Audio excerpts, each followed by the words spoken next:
Welcome to the Really Know Your Customer podcast with your hosts, Betsy Westhafer and Tony Bodoh. Join Betsy and Tony as they dive in with highly successful C-suite leaders who have grown successful organizations by creating a laser focus on listening to their customers and building deep customer relationships. Now, it's time to join Betsy and Tony for the Really Know Your Customer show.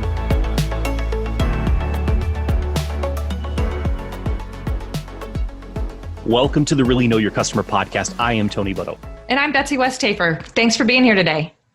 Today, we're going to do something a little bit different. Instead of having a guest, Betsy and I want to talk about some of the things that have been unfolding over the last few months and really tie that into the work that we do and some of the things that we've learned from executives we've been working with during this period of time. Yeah, I'm so excited to have this conversation with you, Tony, because we've learned so much from our guests that we've had on, but we've also seen some things within our own individual businesses that I think will be very helpful for our listeners to hear and to just share some of the things that we've observed over the last few months. Absolutely. And I think just to kick us off and just right into this, you posted an interesting poll question on LinkedIn just a week or so ago. And I was watching as it was unfolding and I was seeing what was happening. And then I went ahead and answered the poll and you had 4 different answers possible and I chose mine. And when I saw the results revealed, I was actually stunned at what was showing. So take us through, what was that poll? What was the question you asked and what were the answers you were going after? Yeah, so your reaction was not unusual. We had a lot of people say, wow, that surprises me. So the question was, as previous priorities are being reevaluated, when it comes to customers, where will you place the lion's share of your attention? And in this poll, LinkedIn allows for 4 different answers because there are multiple answers, but LinkedIn allowed for 4. So the choices were retention, expansion, relationship building, and strategic partnerships. And what was really amazing is retention was 0%, which really surprised me. And this is why you have to talk to your customers, because you have your own idea of what the answers are going to be, but until you ask people, you don't really know. And what was really amazing is relationship building was 52% of the respondents and strategic partnerships were 32%. So obviously strategic partnerships are all about relationship building as well. So what is that? 84% of the respondents said relationship building and strategic partnerships were their number one priority moving forward as they reevaluate, how they're going to spend their time and attention and resources. And I find that really fascinating and super encouraging. I'm so happy to see that because I think with everything that's happened with COVID and the economics of everything that's going on, people are starting to understand, I really have to have those relationships with our customers. It's not enough just to sell them stuff. We have to build relationships. And then also looking at opportunities to collaborate with other people. And I personally have been doing a lot of that. I'm doing a lot of webinars with other consultants and other complementary businesses and just looking for opportunities to work together. And I think, sometimes it's a little overused, but we are all in this together. And when and that stands for business as well. And so I was really, really encouraged. And as I was looking through the comments on the post, several people commented that they were very surprised at the results, but also encouraged the people that really believe that building relationships is key in business. So it was really fun. It's a new feature in LinkedIn. If you haven't done that yet, it's really fun to do and see how the responses come in, and very interesting to look at the results. Well, I find it fascinating to think about relationship building from the perspective of this survey, because retention, in a sense, could be relationship building. But I think when a lot of people look at retention, they're thinking about, at least I know from my perspective when I looked at it and some of the things I was picking up in the comments, people are thinking about retention as like trying to keep your customer. And I think on the other hand, a lot of people are doing relationship building with their existing customers, which will result in retention. But the traditional retention-based activities of like pricing discounts and things like that, I think people are not focusing necessarily on that. I think that's where I saw the split kind of come down. Like, if I can only choose one, which am I choosing? So I see that. And I'm thinking back to the podcast we did with Tim Hinckley very, very early on in the show. And in that podcast, he talked about how they were, there was retention-based activities, but it was all around relationship building. And he talked about how they were trying to figure out how to help their customers, their clients, ship products from different warehouses, from different locations, get products out of their stores and get them to customers, because that's how they could survive. Their businesses could survive, which means they'll keep working with Radial and, you know, the company that Tim works for, because they help them survive. So really that whole relationship building process can exist with existing customers. Exactly. And Radial is a shining example of a company that truly does believe in the relationship building. We work with them on their customer advisory board initiative, and I've seen firsthand how much that relationship building means to them. And what's really been interesting, they're in supply chain, which we all know has been just crazy with everything that's been going on. And I've had the opportunity to speak with several people at Radial, and it's been very cool because they really see that it goes beyond running a business. Like, they are helping companies stay in business. They're helping their customers keep their people employed. They're helping deliver essential products to people that need them.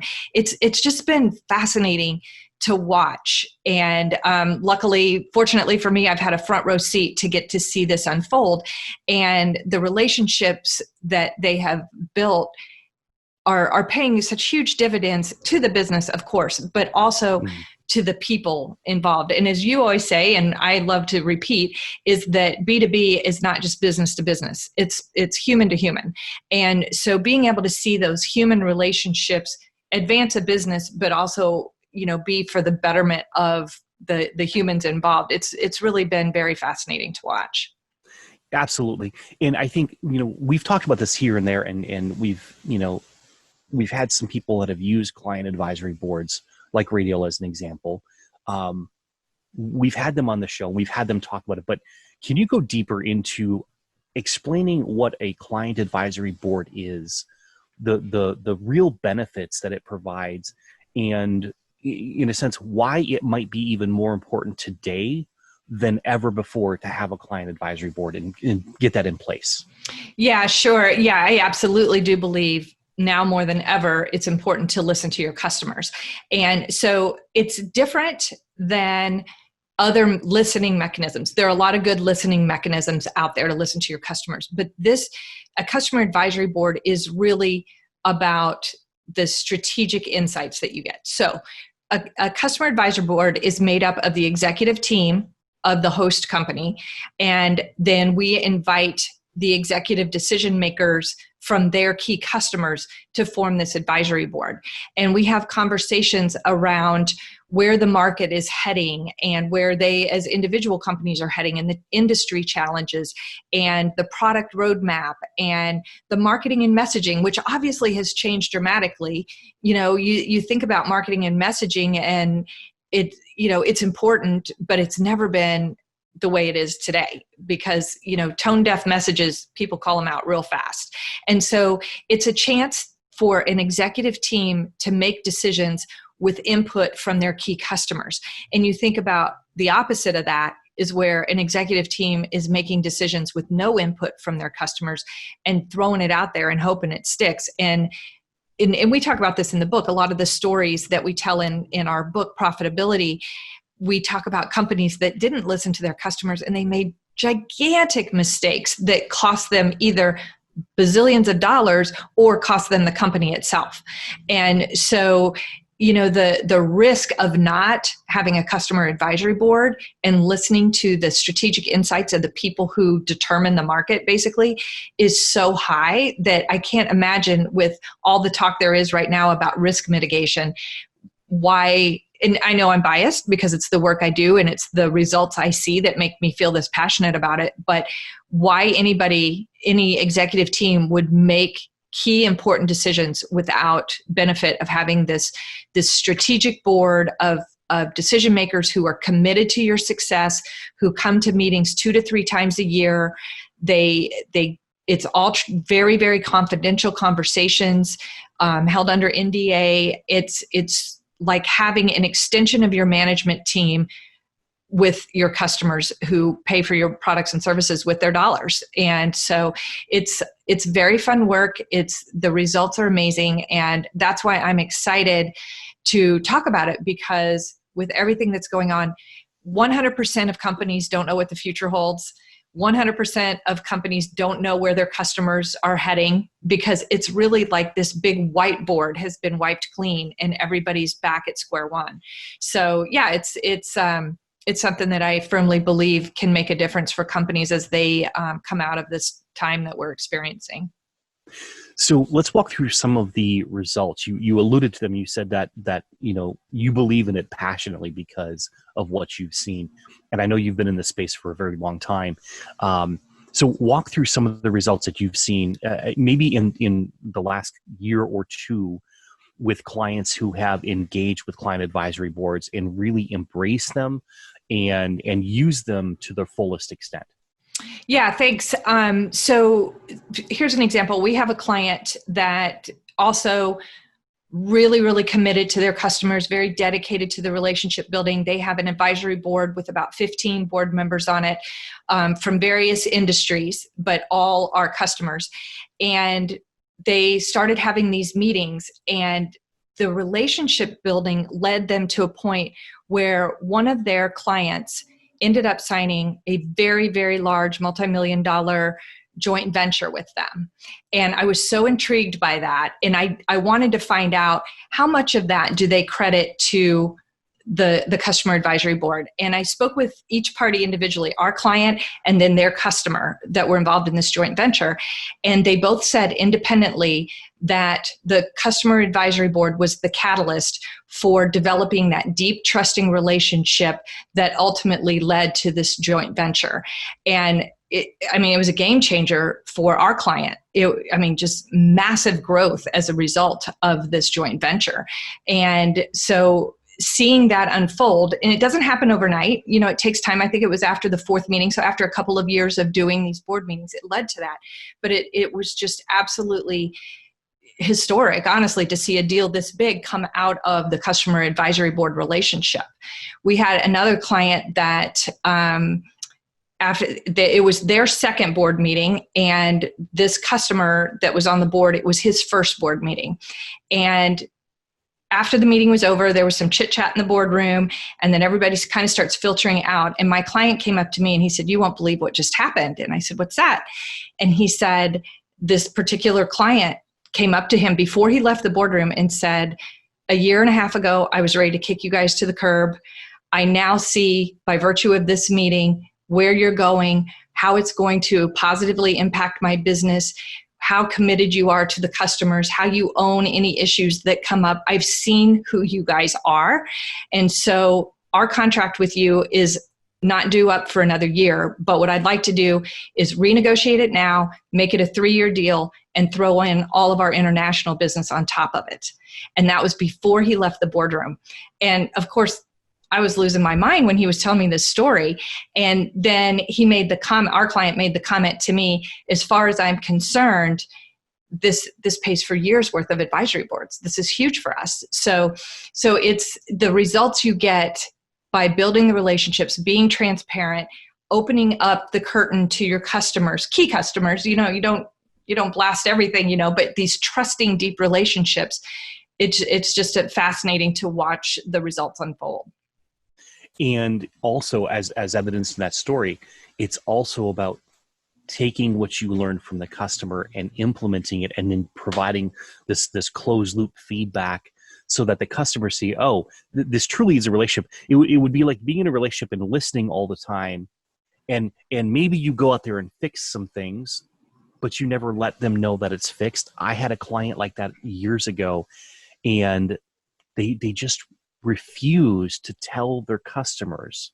It was a financial services company. They refused to tell their customers what they had fixed and that it had come from them. And I said, "You do not realize the value you're missing here." And it was shameful to see that, because they lost so much in the process. And so to hear a company embrace that, it makes me so excited and so thrilled, because we've got to recognize that value is created in the relationship. Yeah, absolutely. That is such an important point. And we do a lot of training with our executive teams as we do a lot of prep going into the meetings to make sure that everybody's aligned around what they're going to present and how they're going to talk about things. But we also do a lot of training around, okay, it's great, but for the customers to really know that their input was valued, you have to act on it. And that action may be, yeah, we're going to defer this to Q3 of next year. It doesn't have to be acted on tangibly right then. It just has to be evaluated and talked about and decided upon. And then, to your point, communicated back to the customers. And so we spend a lot of time making sure that we're keeping the customers in the loop, that their feedback is very valued and that they're acting on it and making sure that they hear that. So that's a really important point. Well, it's interesting that in that little piece right there, the one of the things we talked about in the admiration equation is that when a customer has a negative experience, it has to be resolved. Now, by resolution, we don't mean it has to be fixed, but it has to be addressed and they have to get feedback. And I think you just laid it out perfectly. You could make a decision and say, we're going to put that off to the third quarter of next year. And there was something that struck me from, it was our podcast episode with Jonathan, Rope Safe USA. And he talked about how he was with a particular Navy SEAL group and they had made a recommendation for something. And of course, he kind of got excited because this is the Navy SEALs telling him this. But he went back and evaluated it. And he said, you know what? That doesn't make sense anywhere else in the marketplace. Any of my other customers, no one needs that. And so he came back to the Navy SEALs and he says, we're not going to implement that. And they still became a customer anyway. Yeah, and I love the discipline that showed. Jonathan is a veteran entrepreneur and fascinating story. If you haven't listened to that interview yet, please do. And just the discipline it required for him to say, okay, I am acting on this feedback, but I'm not necessarily acting on it the way they would like for me to. And yet still had the respect from the customer that they still are engaging. So I think that's a great example of that. Tony, I want to turn the tables for a minute. I want to ask you about something that you are an expert in because it's so timely right now with everything that's going on. In our book, we talk a lot about the transformation economy. And if ever there was a time that things are transforming, and there's a lot of discussion out there in the business world about transformation, digital transformation, and all kinds of different types of transformation. But what you are so brilliant at explaining is the transformation economy. So I'm wondering if you could dive into that, let people know what that means and how that takes shape in the time that we're experiencing right now. Yeah, absolutely. Thank you, Betsy. So the transformation economy is not my original idea. I actually give full credit for the idea to Joe Pine and to James Gilmore. They wrote a Harvard Business Review article back in 1998, published then, and then they had their book come out in 1999 called The Experience Economy. So we just went in 2019 was the 20th anniversary of the book. They updated it and that. These two gentlemen did, I think, an amazing job of going back and understanding the evolution of the economy over the last, I would say, 150 years. And they lay out 5 different economic stages we've been through. And so I'll briefly give them so that people can understand it. The first was the commodity economy, which basically means you're buying the raw material, right? So let's use coffee as an example. That's my favorite example. They use it in the book, and so I'll continue using it. So the commodity economy is about getting coffee beans. And either you have to be a farmer and grow coffee beans and maybe trade them with your neighbor or go to the general store or something like that, right? Then you move into the product economy, and that's an economy where we create branding, packaging, we put it on store shelves. So think of Maxwell House or Folgers or any of those classic coffee brands, right? Then we move up to the next level, which is really the service economy. That's where I think the 2 examples I love to use there is like the diner. You go to a diner, you get a cup of coffee for $1.50 or something like that. They pour it for you and all that. You chat with the server. Or the convenience store, which a lot of us, we pop in on our way to the office in the morning maybe, and we grab a cup of coffee from the convenience store. They've got the cup there. They've got the different flavors of creamers, all these little different features and benefits that you can take advantage of, right? And again, maybe it's $1 or $1.50 for that cup of coffee. Then you accelerate and you move up to the experience economy. The experience economy, the classic example here for coffee is Starbucks. It's the third place. It's where we go. Starbucks stages experiences. They create it. So they want to influence and move your emotions and interact with your senses in such a way that it creates a memory. And that's the key thing. The experience economy is about creating memories and influencing or engaging the senses and the emotions. And so Pine and Gilmore talk early in the book about the first three economies. Then they get into the experience economy and spend most of the book, 80 to 90% of the book, talking about the experience economy, how to engage with it, how to build it. This is 20 years ago. We were in the experience economy with Disney, Ritz-Carlton, even Southwest, to some example, is an experience because of how they treat people, and that they have that fun and excitement on their planes. But now we've been through it for 20 years, and people are just sometimes waking up to, oh my goodness, we're in an experience economy. They're still doing it today. I still see people like surprised to think about the experience economy. And it doesn't mean the commodities have gone away. It doesn't mean the products have gone away. It's just, if you look at where value is created, where the most value in the economy is created is in experiences. Now, what I would argue is that in 2008 and 2009, when we went through that financial crisis, we saw that was a catalyst for a shift for a lot of companies to move into the experience economy. And there was a number of reasons for it. One, you could look at the release of technology, and you go back to Carrie's podcast episode we did, where she talks about how the technology was ripe for explosion in 2007. The iPhone was released in 2007. So now we can post reviews online. We can read reviews online. It's like the whole customer experience just explodes at that point. In addition to that, you have millennials who are coming into the workforce. They started coming into the workforce around 2000. They kind of hit their peak in 2016, where they actually became the largest segment of the workforce. Right in the middle of that is 2008, 2009. So they were halfway into the workforce. They were becoming a dominant force in the workforce. They were underemployed, over debt, and they started buying experiences rather than things, right? And so you have this catalyst just shaking things up. Now we fast forward, we've been in this experience economy for 12 or 13 years in a big way, like a noticeable way. And something else has been developing. And people just think of it as an extension of the experience economy, but really it's a brand new economy, and that's the transformation economy. And what distinguishes the transformation economy, according to Pine and Gilmore, is that it's no longer about making memories. It's about guiding people through experiences so that they actually achieve their aspirations and goals. So it's helping them to become someone, to achieve something, to accomplish something. And that's the transformation itself, which is why they name it that. And I would argue that we have been moving into the transformation economy. There's never a black and white, I can draw this line and say, it's an evolution. So things happen over time, but you can look back and you can see that. Yeah. So continuing with that coffee example, give the example of what the transformation economy looks like with the coffee example. Yeah, great question. So the best example that I have found out there now, as I've been talking about this, people have given me other examples that I love as well in the same space. There is a company in London called Change Please. And Change Please is more like a social organization, if you will. It's a for-profit company, but it's designed to do social good work. And so what the founder realized is he was looking around and doing the analysis, very much a business-oriented person, and he said, at the rate we're growing, we're going to need 100,000 baristas in London over the next X period of time. And he looked at the labor force and he said, we don't have enough people in the labor force unless everyone literally becomes a barista, which is not realistic. And so he was thinking about this problem, trying to figure out what can we do here? And he looked around one day, and I guess it's probably one of those things that evolved over time, but he realized there's all these homeless people. They can be trained to be baristas. And he began to realize I can actually solve multiple problems at the same time.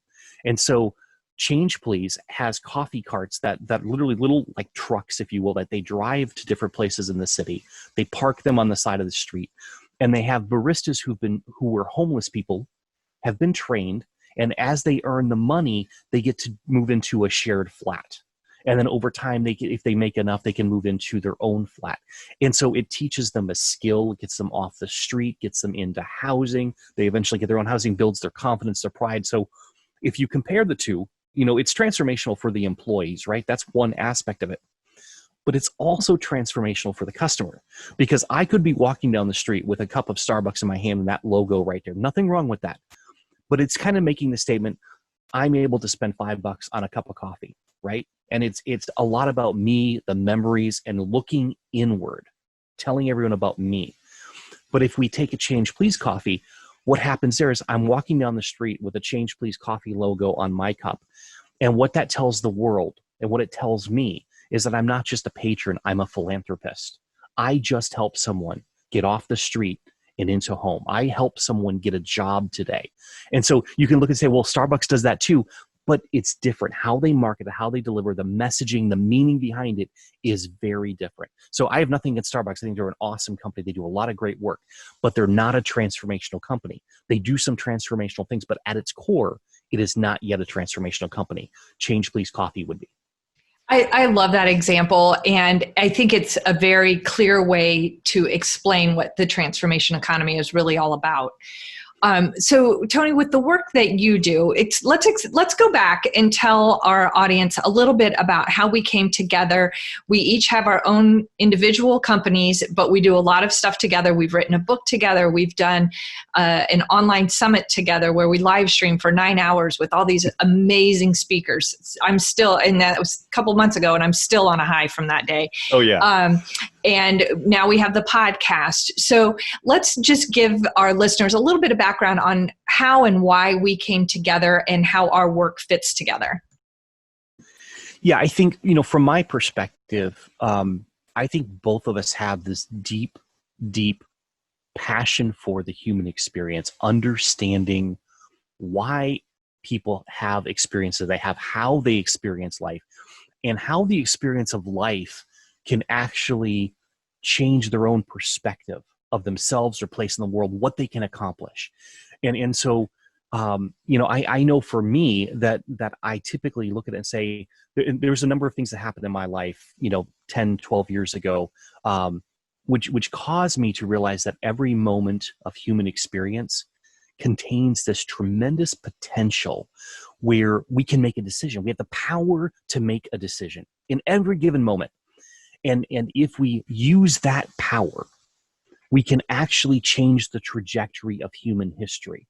Now, you might be saying, well, those are the big decisions in life. No. These are the little decisions. Just taking a moment and smiling at the person who's working across the counter. If you're a customer and they're an employee, smiling at them. Buying someone behind you in the line a cup of coffee and doing it anonymously where they can't, thank you, just you buy it and you move on. You may not know the ripple effect of that, but maybe that person has an amazing day because they're like, oh my gosh, that was awesome. They feel uplifted because someone did something for them. Maybe they turn around and buy the cup of coffee for the person behind them. Now they've become, if you will, kind of like a philanthropist. They've done good work. Now they go to work. What we know in human experience research is that when a person's in a slightly positive state of mind, we're not saying euphorically happy and way out there, right? Like they've just won the lottery, not that. But they're in a slightly positive state versus a negative or neutral state. For sales, if I've got my statistics right here, for salespeople, they're 37% more likely to close a sale. Doctors are 19% faster and more accurate in their diagnosis. People, I think, are somewhere between 31 and 34% more productive, and I'm sorry, more creative in solution. And so we're not even talking about getting to that full state of flow, which I've talked with you about extensively, which takes us to an entirely new level. We're just talking about slightly positive. So if we could, in some way, this is the question I've been wondering about for years and trying to explore for years. Like, if we could turn people from negative or neutral and turn to slightly positive in little interactions throughout the day, how would that fundamentally change our world? What types of things with that extra creativity, problems could we solve today versus maybe never solving? How does that ripple effect go throughout the entire economy, the entire society, and change things? We can see the ripple effect of how panic or negative situation, whether it's large or small, can ripple through the society and our world. What if we focused on that from a small perspective? So while people may see, oh, you're just doing customer satisfaction. No. Hell no. For me, it is so much deeper than that. It is about the experience of life because, frankly, We define our life by the experiences we remember having. And that's what really matters to me. And I think, that's where I was coming from. And so when we came together, we were at Fort Sam Houston, I think. We were both there. Again, it comes back to experience work. We were both there in support of the USO, in support of the U.S. military, because we believe in the sacrifice that they're making. We believe it's important to show them the support. You've got family members who have been, active in the military. My father was actually in the National Guard during Vietnam, did not go to Vietnam, but was in the National Guard at the time. And one of my clients works very closely, past clients works very closely with the military. And so I had exposure to things that I just was never aware of before. And it just deepened that passion and that love for helping the military. So we were both there at the USO opening of their facilities, and we were able to have a conversation over lunch in the commissary. Yeah, and it was really serendipitous that we were both there. We had a common friend that had brought us together at this event, and we were in the commissary and just getting to know one another and start talking about customer work. And that's honestly, at that point, that's kind of as far as it really went. And then several years later, I'm shifting my business to be exclusively focused on customer work. And I picked up the phone. I sent you an email and said, hey, can we have a half an hour chat? And so that half an hour ended up being about an hour and a half. And the result of that chat was, hey, we should write a book together. Let's do it. And so then that's been the start of our work. And what's really fun for the work that we do together is that your experience is so much around the experience and the kind of the bottom up kind of work that you do with it, talking directly to users and filtering that message up to the decision makers. And by contrast, the work I do is at the executive level, where we're getting these strategic insights and filtering that messaging back down through the organization so that everybody understands kind of why we're doing things the way we're doing it. And so both of our worlds come together to really cover the full spectrum of what it means to be customer centric and using a customer mindset to grow a business. And so that's why it's so much fun partnering with you on all of these things. And we're excited. Tony and I have a lot of ideas, and we're working through prioritizing them, but we both are just so passionate about the customer, the relationships, the experience, the transformation, all of the things that we've been talking about. And so that's kind of the genesis of how we came together. Yeah, and it's been an amazing journey, because I think I found for myself that I work so much better when I'm partnered with someone. And when you said, let's write a book, and you said it kind of off the cuff, and you've revealed since then that you didn't necessarily mean it that way. You just kind of one of those comments. But I already had in my mind that I was going to write a book. This is in 2018, because I'd written two books in 2016. And I was like, I want to write another book. And I was scheduled to it. It was in my plan for the year, but the person I was going to co-author the book with had some things come up, and so they couldn't do it at the time. So I was actually looking for the opportunity. And so, this is like where chance meets, preparation, I guess. I was prepared. You set it out of chance and that. And so, but that book, we dived in, and in a very short period of time began to realize there's something here for us to say that's not been said before. And the focus of that work has been, and ProphetAbility as a whole is, it's not just about reacting to customers in the moment. It's about that strategic view 3 to 5 years down the road. And that has driven, we've been focused on that for years, and the book is kind of the outcome of that work and what we've learned in doing that. But I would say that type of mentality has just begun to take hold out there. There is so much more work to do. Yeah, and one of the things that I think was fascinating in the process of writing the book is that we have all these theories that we've been talking about today, but we also had practical applications. And the subtitle of our book is The Revealing Reason Why Companies Succeed, Fail, or Bounce Back. And so in diving into the research for the book, we were able to find companies that didn't do it right, honestly, and the consequences of that, or are doing it very well and succeeding, or maybe learned the lesson and now they're doing it well. And so it's been really fun to evaluate those companies and see, where some of them went wrong and where some of them are just crushing it because they understand these concepts that we're talking about with the customers. We'll put a link to the book in the show notes if you have interest in diving deeper into these topics. Yeah, and I think it's interesting to note because as you and I have watched the progression since, I would say 2018 when we published the book, it's been 2 years ago actually this month. What we have found over and over again, and I'm going to point to a couple industries that really stand out and kind of tie it back into what we're seeing. I think right now, as we look at, we're coming out of COVID-19, we're coming out of lockdown, we're coming out of a very challenging time for individuals, much less a challenging time for businesses and the economy. And when I look at that, I think it's going to be a catalyst, very much so like 2008, 2009 was.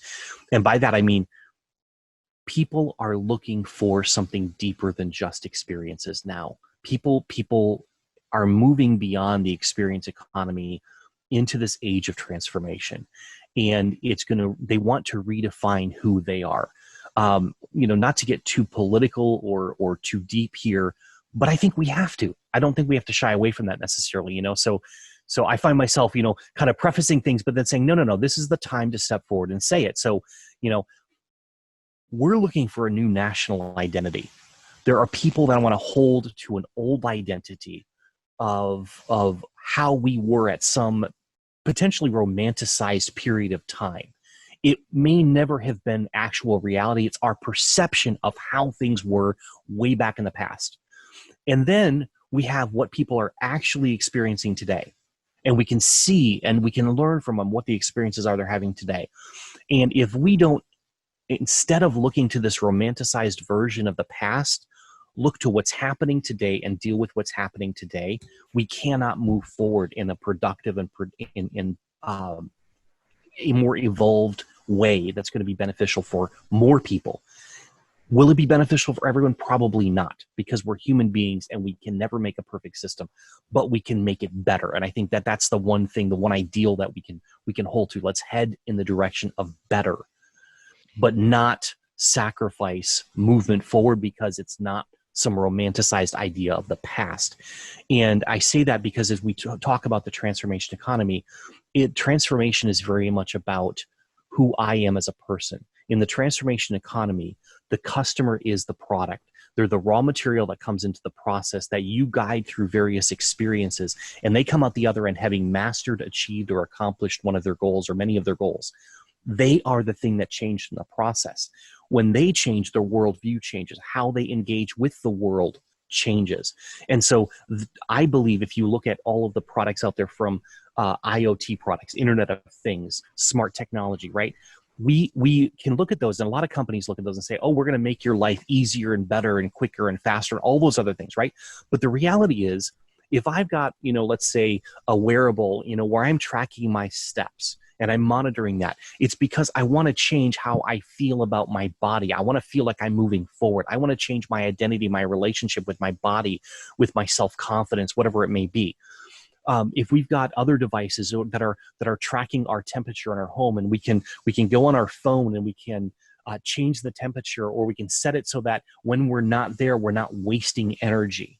We can cut down on pollution. We can save money for retirement. All those come into play there. We look at self-driving electric vehicles that are powered by solar panels, right? That or from solar power when they get plugged in.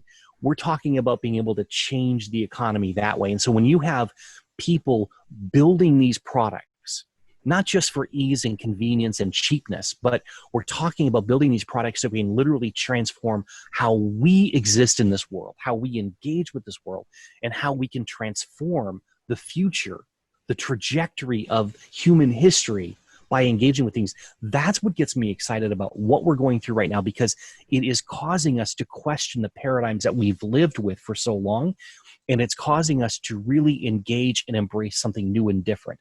Some people are getting more entrenched in the past, but many are moving forward to an entirely new future. Yeah, Tony, I had a conversation the other day with a CEO that I've known for a long time, and he made the comment that what's going on right now is really going to shake up leadership teams, because there are a lot of leaders out there that are fine with status quo, riding out this train until I get to retirement or my buyout or whatever it is, and don't want to rock the boat. And how disruptive this world is right now for those people, and what a risk the status quo is. And so personally, is emotional and roller coaster ride this has been, a lot of ups and downs. I'm very excited to have the opportunity to be in business at a time that is so wildly transformational for our country, for the world. And when you were talking about the different things out there that people buy to make them feel different, it makes me think, it just popped in my head about Tesla, and how when you buy a Tesla, by default, you're kind of connected to the guy who's sending individual rockets up to the moon. Just like wanting to build this community on the moon and send the common citizen up there.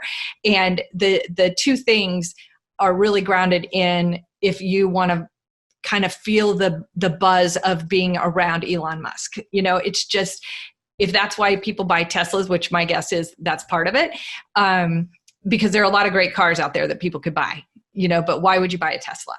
And so with everything, that's world changing, what he's doing with SpaceX, and just the whole world is transforming. And I find it very exciting.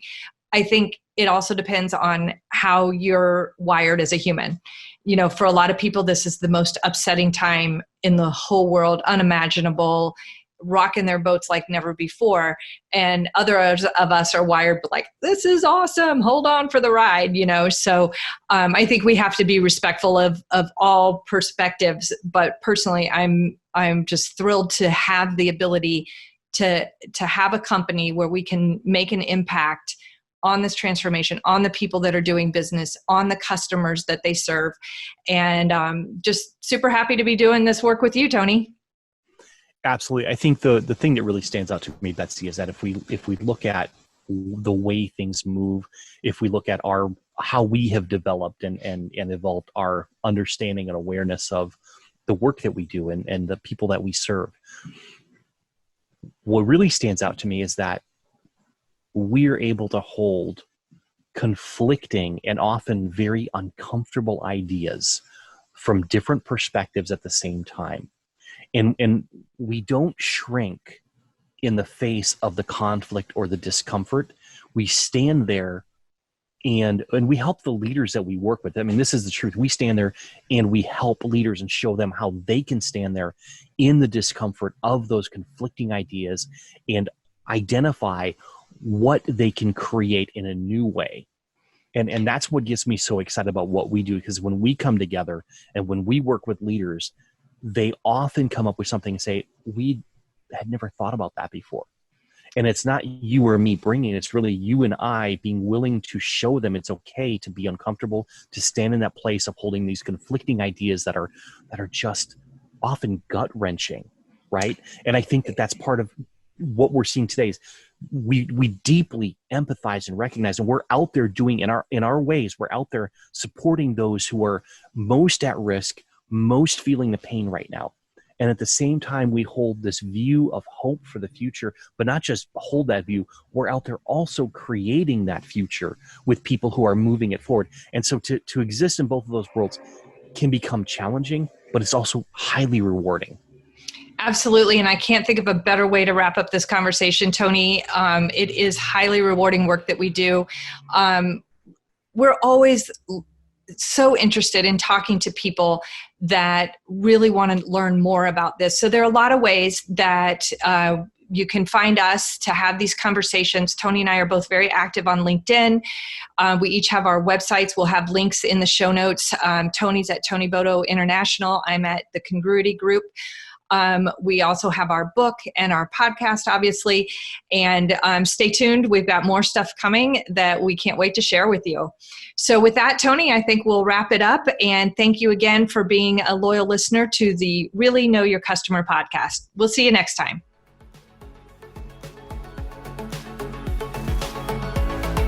Thanks for joining us for this episode of Really Know Your Customer. We hope you gained a lot of value from being here today. If you want to learn more about the work Betsy and Tony do to help their clients thrive, visit Betsy at thecongruitygroup.com and Tony at tonybodoh.com. See you next time on the Really Know Your Customer show.